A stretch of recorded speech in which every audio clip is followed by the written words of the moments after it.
projectes que estem duent a terme són escoles bressols pel clima, patis oberts i transformem patis.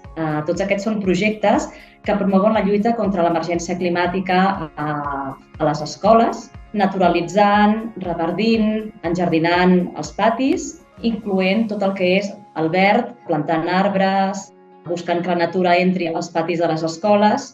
El terra és incorporant terra tou, sorra i aigua per beure, per jugar, per experimentar, per refrescar-se.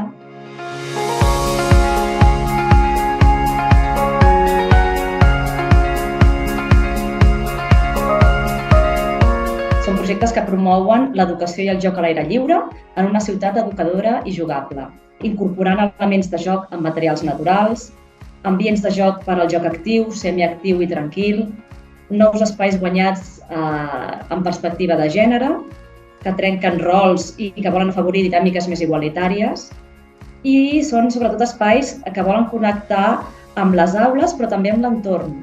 Aules a l'aire lliure, patis oberts, espais per a la comunitat i espais guanyats com a lloc de trobada. Aquests projectes no es fan sols, sinó que van de la mà conjuntament i cocreadament amb les comunitats educatives, on es busca la corresponsabilitat i protagonisme no només dels infants, sinó de les famílies, equips directius, etc., en la presa de decisions i el seu manteniment.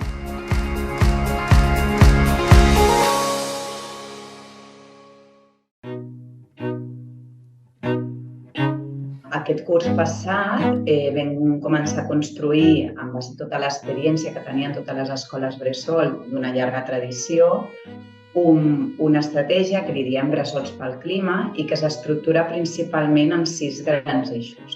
Un que té a veure amb el tema de la naturalització dels patis verds, i aquest concepte no només de patis verds, com comentava també la Gretel, de patis verds i patis oberts.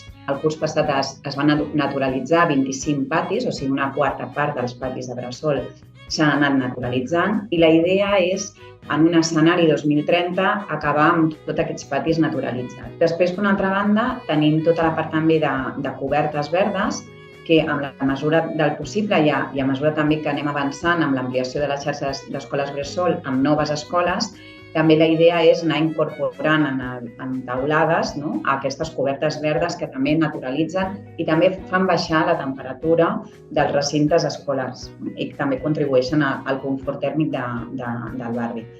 Per una altra banda, el segon dels eixos és el tema d'energia i tot el que té a veure amb transició energètica, utilització d'altres energies renovables. Per exemple, ara tenim totes les escoles bressol dins de Barcelona Energia, amb energia verda. També tenim tota la part de temperatura, amb la idea que les escoles també siguin refugis climàtics. El quart eix del Bressols pel clima té a veure amb la reducció de residus. Per tant, residus tant en el sentit de la reducció, en el sentit de la reutilització i el reciclatge. Aquí podem trobar experiències des de mercats d'intercanvi, temes que tenen a veure amb la reducció del plàstic, la reducció de tovalloletes, veure també què es fa en un futur amb el tema dels bolquers. Després tenim tota una part d'alimentació. El 90% de l'alimentació que es fa a la Bressol és de comerç de proximitat i sostenible. I per últim tenim una 6a línia, que és la línia que també les escoles han treballat més, que és tot el que té a veure amb l'educació i la sensibilització tant de la comunitat educativa com de l'entorn.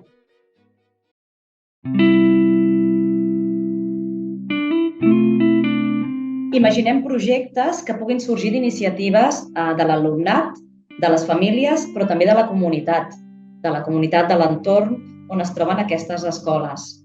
Projectes que puguin ser extrapolables a altres àrees de la comunitat, del barri, creant membranes permeables i espais de trobada. La intervenció que pot fer l'escola bressol, tenint en compte que estem intervenint en una etapa de la vida, que és una primera etapa on la implicació de la família és molt alta, està realment incidint en la comunitat i en les formes de fer d'aquesta ciutadania.